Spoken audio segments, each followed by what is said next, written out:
10:41, nos vamos al teatro para escuchar sobre una historia muy interesante. Recién nos contaba acá Sergio todo lo que tiene que ver con esta obra, que se llama Las hijas del viento, porque vamos a charlar con Carla Fonseca, actriz y directora de teatro, este unipersonal autobiográfico protagonizado por ella misma. Ella es hija de Abelardo Fonseca, pero te la dejo acá picando, porque la que va a contar la historia es ella. ¿Cómo te va, Carla? Acá Damián y Darío te saludamos. Hola. ¿Qué tal? Buen día, Damián y Darío. Qué temazo para abrir la nota. La verdad que el amor es todo y bueno, de esto va la obra también. Así que muchas gracias a ustedes y a toda la platea que nos escucha en este sábado tan lindo. Gracias. Totalmente, Carla. La verdad que escuchábamos la historia recién, es una historia más allá que podría ser una película de suspenso. Vos la transformaste en una obra de teatro. El protagonista, sí, el protagonista de este unipersonal es tu papá, que es Abelardo Fonseca, y quiero que vos cuentes la historia de este avión TC-48 que llevaba cadetes recién egresados de la Escuela de Aviación Militar del Córdoba, que desapareció el 3 de noviembre del 65. Contá vos la historia. Exactamente. Vos sabés que, bueno, como muy bien lo resumiste, todos los jóvenes de la Argentina que querían ser pilotos pasaban por la Escuela de Aviación de Córdoba, ¿verdad? Era un lugar muy emblemático que recibía jóvenes de todo el país. Y al terminar, bueno, y como la Fragata Libertad, digamos, que hace el viaje de instrucción final, ellos hacían un viaje hacia Estados Unidos, toda la promoción, iban con la tripulación y con sus referentes. Mi papá era el segundo jefe de cuerpo, que es el que se encarga, digamos, de la formación y de la preparación humana también. Y bueno, y cuando es un viaje con muchas postas, porque pasaron por Mendoza, pasaron por Panamá, y en el último tramo, que ya iban de Panamá hacia Los Ángeles, iban en 2 aviones, y el TC-48, dentro de circunstancias así que fueron cambiando, porque primero dijeron que tenían prendido fuego un motor, después los repararon, pero bueno, el otro avión sigue de largo, iban en 2 aviones, la promoción entera, y el TC-48 da un último aviso y desaparece. ¿Desaparece? Entonces, desaparece porque, bueno, finalmente se hace una búsqueda muy breve, de 3-4 días, se plantaron pruebas, digamos. Nunca apareció ningún sobreviviente, nunca apareció ni un cuerpo, ni un pedazo del avión, o sea, nada. Nada. Entonces, nada. Qué loco eso, claro, ¿no? Porque por lo general aparece algo, se encuentra algo. Igualmente pensemos que esto fue en el año 65, por ahí los rastrillajes eran más precarios, pero igual, que desaparezca toda prueba del accidente es como rarísimo. ¿Verdad? Es muy insólito, y pensar todas esas familias que, bueno, muchos padres fueron a la selva a buscar con elementos muy precarios, sin radares, sin nada. Nos ubicamos 60 años atrás, una búsqueda a pulmón, cuerpo a cuerpo, donde se hablaba en la zona de Talamanca, en la cordillera de Talamanca, había muchos testimonios de que el avión había sido avistado allí. Entonces, bueno, todas las búsquedas de los familiares se dirigieron hacia ese foco, ¿verdad? Claro, porque fue aparte en tierra fue, porque uno piensa por ahí en el mar, si fuera que el accidente fue sobre el mar y se lo tragó el agua, ponele, bueno, que eso por ahí la búsqueda es más difícil, pero esto fue, cayeron en la tierra.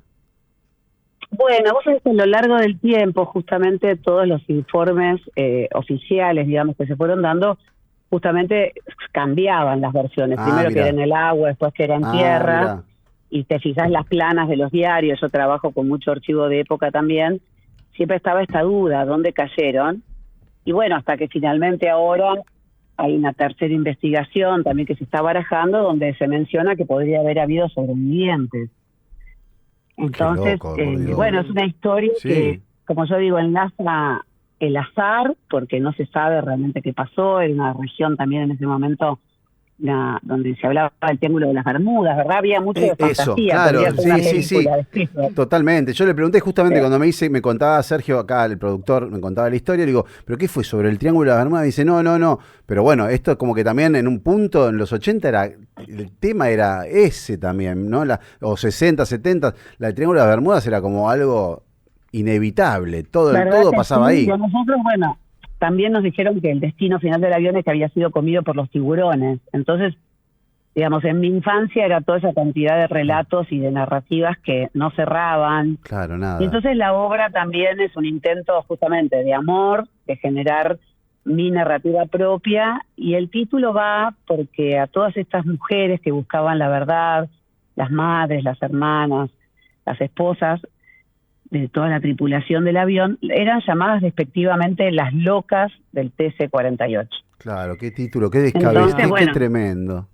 Qué descalificador. Tremendo, ¿no? ¿Verdad? Y en ese momento, para mí es muy importante, yo crecí con esa historia, lógicamente yo había nacido hacía 2 meses, fue mi bautismo el día anterior que salí del vuelo, entonces siempre hubo unas ganas profundas a lo largo de mi vida de poder construir una forma artística que pudiera dar cuenta de esto, ¿no? Qué amor, y primero fue un documental, sí. Y bueno, y ahora es una obra de teatro que son mis 60 años y son los 60 años de ellos, entonces qué amor, la verdad, a todas las familias. Es una historia divina, ¿no? Porque es lo que vos decías, tenías 2 meses cuando ocurre esto, no tenés uso de razón, no hay conciencia, no tenés ningún recuerdo realmente de tu viejo. Claro, y aparte con esas versiones tan descabelladas, sí.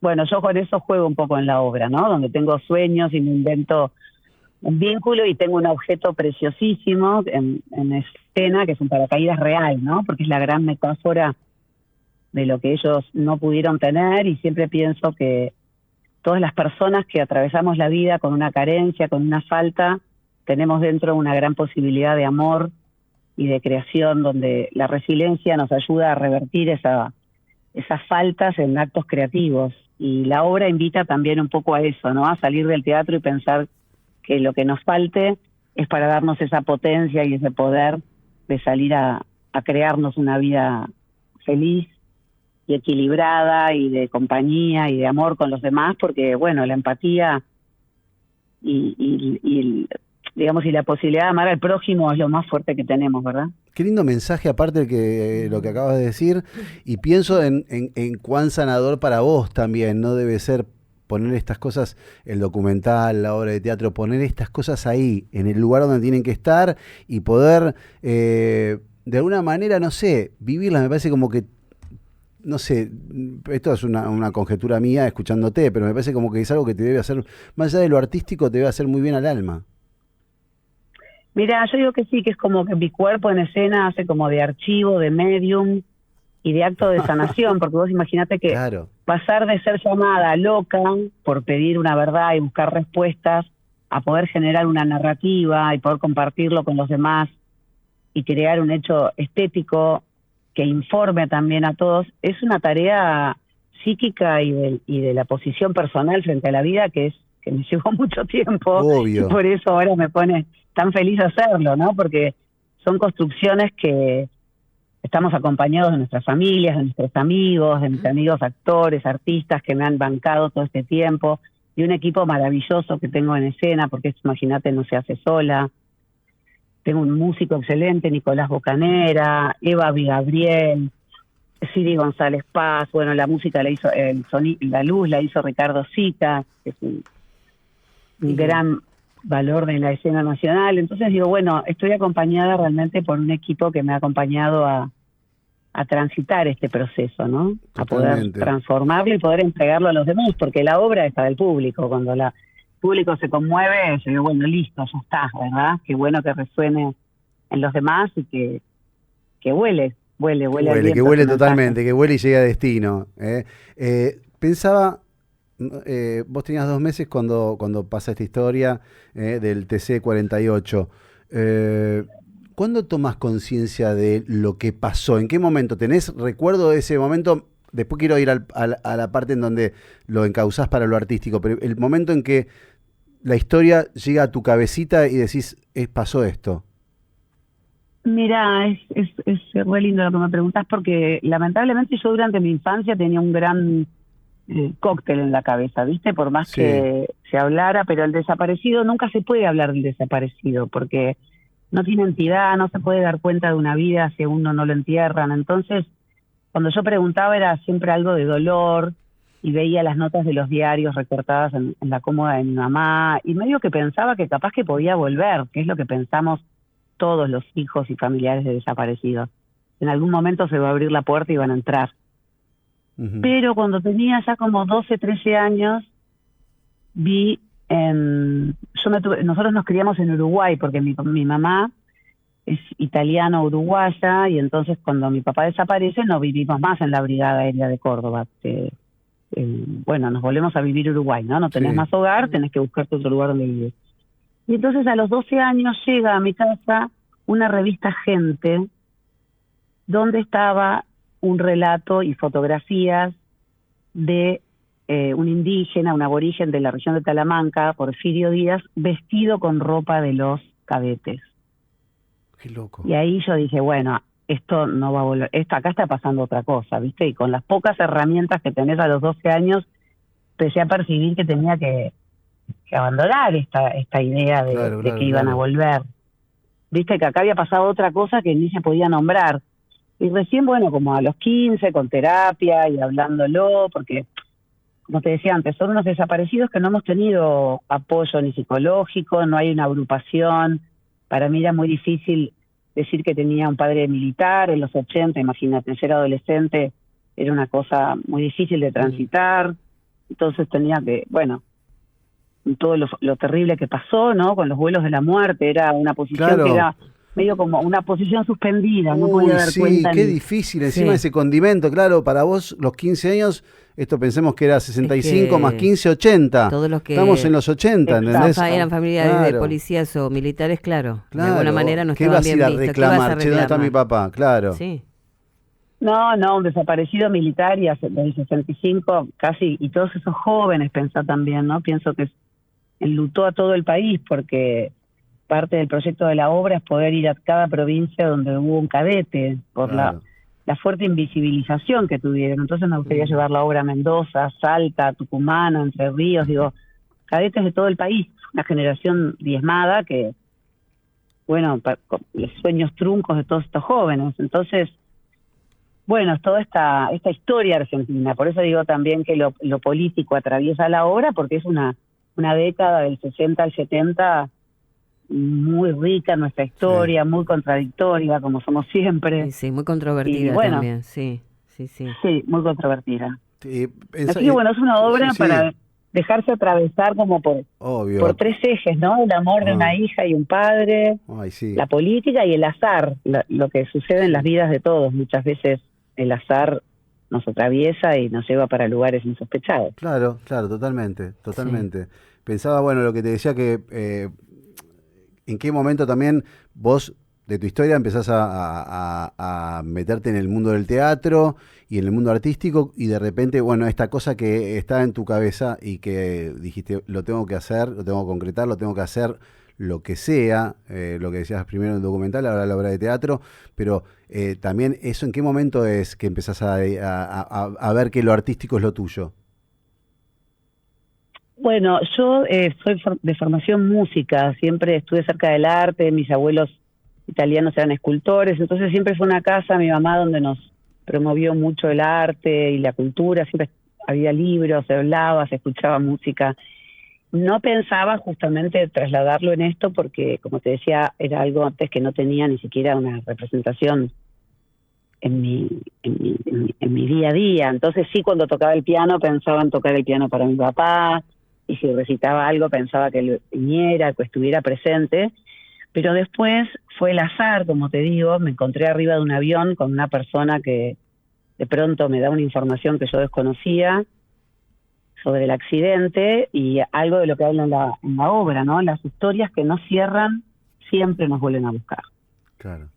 Y eso fue a mis casi 33 años, y después cada 10 años es como que yo paría alguna producción, ¿no? Un texto, o una música, o el corto. Entonces, a medida que iba creciendo también mis hijas, y que me preguntaban por su abuelo, el cuándo habían conocido, y yo iba pudiendo conformar una familia, que para mí era tan importante, ver al papá de mis hijas, y revertir todo esto a través de la vida y en tiempo real de vida, se fue plasmando la obra. Mira qué bien. Es así. El proceso también, como decíamos recién, ¿no? Sí. Un proceso natural. Porque, ¿verdad? Porque uno crea mucho y después hay que quitar. Uno a veces piensa que el proceso artístico surge más espontáneamente, pero es un proceso de mucha reescritura y de elaboración donde después realmente se empiezan a restar y quedan las imágenes más potentes. Claro, y bueno, por eso no es lo mismo que trabajamos en la obra. Que una obra que de repente decís, che, me llegó un texto y me copó, me contaron tal idea. Acá surge de otro lado, ¿entendés? Claro. Algo que está muy metido debajo de varias capas o ahí muy a flor de piel también. ¿Por qué no? Por momentos también. Y también me parece que encontraste el momento para canalizarlo y para eso se da, ¿entendés? Está ahí latente. Claro, yo pienso que también para todas las personas que son atravesadas por un familiar, una persona que aman que desaparece, es muy difícil poner en palabras, ¿verdad? Entonces, justamente ahora vemos tantos dramas climatológicos, situaciones que pasan que de pronto te desaparece una parte de la familia, digo, no es solamente política, sí. ¿No? O alguien que espera a un padre que por cuestiones así no viene, digo, pensar el desaparecido es algo muy muy complejo, muy difícil. Sí, claro. Y bueno, y justamente poner palabras siempre ayuda, ¿no? Somos seres del lenguaje y poder nombrar y hacer un recorte de lo que es afectivamente para nosotros importante es constitutivo, es lo que nos da nuestro lugar en el mundo. Nos tranquiliza un poco. Pero también, ¿sabes qué estoy pensando? Que te debe haber pasado también porque en los 80 se derrumbó un ala del edificio Cóndor, ¿no? Y entonces se perdió toda la documentación, porque en esa época no había lo que hay hoy. Exactamente. Entonces, ¿qué pasa? Exactamente. O sea, la poca posibilidad que había, no se pudo seguir investigando. O sea, lo investigaron los familiares, ¿no? Todos los familiares buscaron... Investigaron los familiares. Sí, ahora salió un libro muy interesante de Guillermo Alonso Sarquís. Claro, y él la verdad que tiene una posición muy muy valiente, muy honesta, muy comprometida.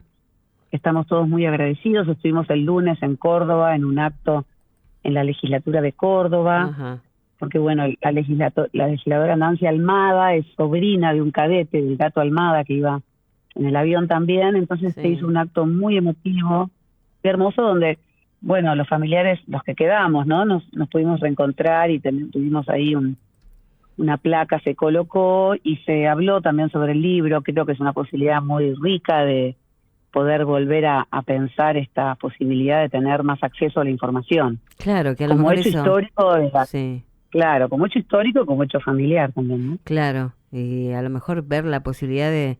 ¿Vos soñás en algún punto descubrir si realmente en dónde están, qué es lo que pasó, o ya lo das por perdido? Por supuesto, yo digo...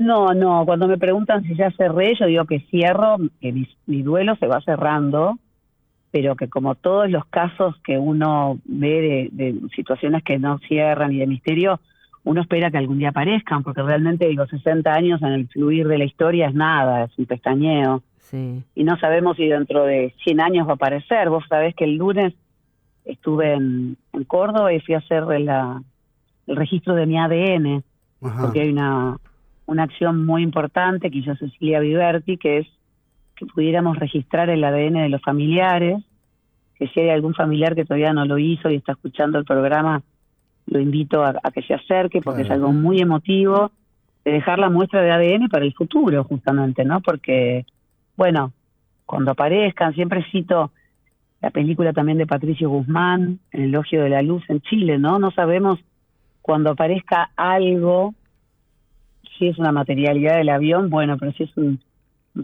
resto humano, un hueso, algo que se puede identificar, y sí cerrar, ¿verdad? Porque es así, el arte nos demuestra que hasta que no enterrás a tus seres queridos no cierra. Entonces, bueno, dejamos ahí también abierta esa puerta para que la ciencia en un futuro nos pueda ayudar también, ¿no? A lo mejor la IA está colaborando. Claro, la IA con esta herramienta nueva, tal vez, ¿viste? La tecnología avanza tan rápido que tenés noticias más rápido de lo que vos crees. Uno nunca sabe. ¿Verdad que sí? Claro. Sí, uno nunca sabe. Lo importante es que se hable del tema y que se reúnan. Justamente cuando yo estuve en Costa Rica con los pobladores de las montañas de Talamanca hablando, ¿no? Cómo podíamos sanar esta historia, porque a ellos también los atraviesa y ellos en las escuelas siguen hablando del tema del avión. Entonces yo fui con mis hijas y en el documental hicimos actividades con los niños de las escuelas y fuimos a visitar arriba las poblaciones, y ellos presentan tanto respeto realmente, ¿no? Por la historia. Claro. Y entonces decíamos, ¿cómo sanamos? Para que mira a mis hijas y mira a tus hijas, decíamos, pidamos para que esto traiga sanación, ¿no? Entonces, están abiertos todos los canales realmente, y en 60 años la historia se puede ver desde distintos ángulos y podemos pensar en que cierre realmente desde el amor. Hermoso, la verdad que, bueno, el que quiera emocionarse y sensibilizarse con esta historia tiene que ir a ver la obra Las Hijas del Viento. Contanos dónde la pueden ver, qué días, hoy, sábado, 20 horas. Estamos los sábados de noviembre. Hijas del Viento, se puede comprar la localidad a través de Alternativa o en el teatro, un teatro bellísimo ahí en Abasto que se llama La Carpintería, en la calle San Llorés 858. Y bueno, así estamos con todo mi equipo que me acompaña, un equipo de oro, generando belleza. La iluminación es realmente un espectáculo inmersivo donde quedas bañado de luces, sombras y sonidos que te envuelven en esta historia. Y bueno, así, a emocionarse, a vibrar y a acompañar este viaje emocional realmente que es. Qué mejor venta que la que hace la hija de esta historia. Claro, la verdad que hermoso, la verdad. Carla, te mandamos un beso enorme, un abrazo enorme y la verdad que es tan valioso y tan hermoso que hagas esto y este recuerdo de tu viejo, la verdad que emociona. Muchísimas gracias, chicos, por el espacio, por conmoverse y por acompañar el arte, que es realmente un modelo de transformación para todos y no lo tenemos que olvidar ni perder. Muchas gracias. Un beso grande. Besote. Carla Fonseca, actriz y directora de teatro, presentando la obra Las Hijas del Viento. La podés ver ahí en La Carpintería los sábados de noviembre, 20 horas. Ya